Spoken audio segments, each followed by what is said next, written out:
അബുദാബിയുടെ ഭാവിയെക്കുറിച്ച് സംസാരിക്കാം. പക്ഷെ നമ്മൾ റോഡിലൂടെയല്ല പോകുന്നത്, ആകാശത്തിലൂടെയാണ്. 2025ഓടെ ഈ നഗരത്തിൽ 10 വെർട്ടിപ്പോർട്ടുകൾ വരാൻ പോവുകയാണ്. ഇത് നമ്മുടെയെല്ലാം യാത്രകളെ മാറ്റിമറിക്കാൻ പോകുന്ന ഒരു വലിയ സംഭവമാണ്. അപ്പോൾ ഈ ആകാശയാത്രയുടെ വിശേഷങ്ങളിലേക്ക് നമുക്കൊന്ന് കടന്നു ചെല്ലാം. ആകാശം ഇനിയൊരു പരിധിയല്ല, അതൊരു ലക്ഷ്യസ്ഥാനമാണ്. എന്തൊരു പവർഫുള്ളായ വാക്കുകളാണിതല്ലേ. അബുദാബിയുടെ വലിയ സ്വപ്നങ്ങളാണ് ഈ ഒരു വരിയിൽ കാണാൻ കഴിയുന്നത്. സയൻസ് ഫിക്ഷൻ സിനിമകളിലൊക്കെ നമ്മൾ കണ്ട് അതിശയിച്ച കാര്യങ്ങൾ അത് യാഥാർത്ഥ്യമാകാൻ പോവുകയാണ്. അപ്പോൾ ഈ പുതിയ ലോകത്തേക്ക് കടക്കുമ്പോൾ ആദ്യം തന്നെ നമ്മളൊരു വാക്ക് പരിചയപ്പെടണം. അതാണ് വെർട്ടിപ്പോർട്ട്. അപ്പോൾ നിങ്ങളുടെ മനസ്സിലും ഇപ്പോൾ ഈ ചോദ്യം വന്നിട്ടുണ്ടാകും, എന്താണ് ഈ വെർട്ടിപ്പോർട്ട് അല്ലേ? നമുക്ക് സിമ്പിളായിട്ട് ഇതൊന്ന് നോക്കാം. സിമ്പിളായി പറഞ്ഞാൽ ഈ വെർട്ടിപ്പോർട്ട് എന്ന് പറയുന്നത് എയർ ടാക്സികൾക്കുള്ള ഒരു സ്റ്റേഷനാണ്. നമ്മളുടെ ബസ് സ്റ്റോപ്പും റെയിൽവേ സ്റ്റേഷനുമൊക്കെ പോലെ. പക്ഷേ ഇത് ആകാശത്തിലെ യാത്രകൾക്ക് വേണ്ടി മാത്രം. അതായത് കുത്തനെ മുകളിലേക്ക് പൊങ്ങാനും താഴോട്ടിറങ്ങാനും പറ്റുന്ന ഇലക്ട്രിക് വിമാനങ്ങളുണ്ടല്ലോ, അതിനുവേണ്ടിയുള്ള ഒരു ഹബ്ബ്. ഇപ്പം നിങ്ങൾ ചിന്തിക്കുന്നുണ്ടാകും, ഹെലികോപ്റ്ററും ഇതുപോലെ തന്നെയല്ലേ, എന്താണ് വ്യത്യാസം? ശരിക്കും വലിയ വ്യത്യാസമുണ്ട്. ഒന്നാമത്തെ കാര്യം, ഈ എയർ ടാക്സികൾ ഫുള്ളി ഇലക്ട്രിക്കാണ്.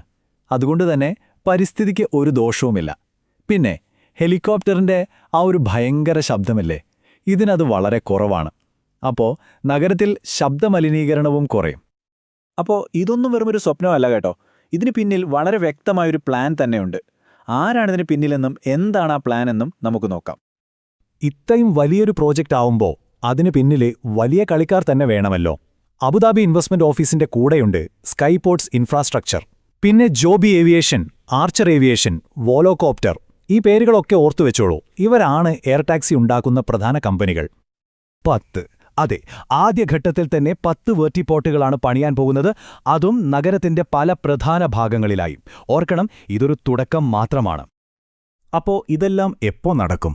അതിനൊരു വ്യക്തമായ ടൈം ലൈൻ ഉണ്ട്. ആദ്യത്തെ സ്റ്റെപ്പ് 10 വെട്ടിപ്പോർട്ടുകൾ പണിയുക. എവിടെയൊക്കെ? എയർപോർട്ട്, പ്രധാന ബിസിനസ് ഏരിയകൾ, പിന്നെ ആളുകൾ താമസിക്കുന്ന സ്ഥലങ്ങൾ. ഇതെല്ലാം തമ്മിൽ കണക്ട് ചെയ്യും. ഏറ്റവും വലിയ കാര്യം എന്താണെന്ന് വെച്ചാൽ 2025ഓടെ ഇത് ജനങ്ങൾക്കായി തുറന്നുകൊടുക്കാനാണ് അവരുടെ ലക്ഷ്യം. ഓക്കെ, ഇതെല്ലാം കൊള്ളാം. പക്ഷേ ഇതുകൊണ്ട് നമുക്ക്, അതായത് സാധാരണക്കാർക്ക് അല്ലെങ്കിൽ ആ നഗരത്തിന് എന്ത് ഗുണമാണുണ്ടാവുക? അതാണ് ഏറ്റവും പ്രധാനപ്പെട്ട ചോദ്യം അല്ലേ? ഈ വെർട്ടിപ്പോർട്ടുകളെന്ന് പറയുന്നത് വെറുതെ വിമാനം വന്നിറങ്ങാനുള്ള ഒരു സ്ഥലമായിട്ട് മാത്രം കാണരുത്. അതൊരു സ്മാർട്ട് ഹബ്ബാണ്. അതായത് സീറോ എമിഷൻ വിമാനങ്ങളെ ചാർജ് ചെയ്യാനുള്ള സൂപ്പർ ഫാസ്റ്റ് ചാർജിംഗ് സ്റ്റേഷനുകൾ, യാത്രക്കാർക്ക് കാത്തിരിക്കാൻ മോഡേൺ ടെർമിനലുകൾ, പിന്നെ ഈ ആകാശത്തിലെ ട്രാഫിക് നിയന്ത്രിക്കാൻ ഏറ്റവും പുതിയ കൺട്രോൾ സിസ്റ്റംസ് എല്ലാം ഉണ്ടാകും. അപ്പോൾ എന്തൊക്കെയാണ് പ്രധാന നേട്ടങ്ങൾ? ഒന്നാമത്തേത് സീറോ എമിഷൻ, പരിസ്ഥിതിക്ക് ഒരു തരി പോലും ദോഷം ചെയ്യാത്ത യാത്ര. രണ്ടാമത്തേത് റോഡിലെ ബ്ലോക്ക് കുറയും. കുറേയധികം യാത്രകൾ ആകാശത്തേക്ക് മാറുമ്പോൾ റോഡുകൾക്ക് ശ്വാസം വിടാമല്ലോ. മൂന്നാമത്തേതും ഏറ്റവും പ്രധാനപ്പെട്ടതും, യാത്രകൾ കൂടുതൽ സ്മാർട്ടാകും, വേഗത്തിലാകും. മണിക്കൂറുകൾ ബ്ലോക്കിൽ കിടക്കുന്നതിന് പകരം മിനിറ്റുകൾ കൊണ്ട് ലക്ഷ്യസ്ഥാനത്തെത്താം. ഒന്ന് ആലോചിച്ചു നോക്കൂ. പക്ഷേ ഇതിന്റെ ഗുണങ്ങൾ യാത്രയിൽ മാത്രം തീരുന്നില്ല. അതിനപ്പുറത്തേക്കും ഒരുപാട് ഇമ്പാക്റ്റ് ഉണ്ടാകും. പുതിയ ടെക്നോളജി വരുമ്പോൾ എയ്റോസ്പേസ്, ടെക് ഫീൽഡുകളിൽ ഒരുപാട് പുതിയ തൊഴിലവസരങ്ങൾ വരും. അത് സാമ്പത്തികമായി നഗരത്തിന് വലിയൊരു മുതൽക്കൂട്ടാകും. പിന്നെ കാർബൺ എമിഷൻ കുറയുന്നത് വഴി പരിസ്ഥിതിക്ക് നല്ലതാണ്. എല്ലാത്തിനും ഉപരിയായി ലോകത്തിനു മുന്നിൽ അടുത്ത തലമുറയിലെ ഗതാഗത സംവിധാനം കൊണ്ടുവന്ന ഒരു ലീഡറായി അബുദാബി മാറും. അപ്പോൾ 2025ലേക്ക് ഇനി അധികം സമയമില്ല. കൗണ്ട്ഡൗൺ തുടങ്ങിക്കഴിഞ്ഞു. അബുദാബി ശരിക്കും ഒരു പുതിയ യുഗത്തിലേക്ക് കാലെടുത്തു വയ്ക്കാൻ പോവാണ്. ലോകം മുഴുവൻ ഉറ്റുനോക്കുന്നൊരു മാറ്റത്തിനാണ് അവിടെ കളമൊരുങ്ങുന്നത്. കൃത്യമായി പറഞ്ഞാൽ 2025 ആവുമ്പോഴേക്കും ജനങ്ങൾക്ക് പണം കൊടുത്ത് യാത്ര ചെയ്യാവുന്ന എയർ ടാക്സി സർവീസ് തുടങ്ങുന്ന ലോകത്തിലെ തന്നെ ആദ്യത്തെ സിറ്റികളിൽ ഒന്നാകാനാണ് അബുദാബിയുടെ ശ്രമം.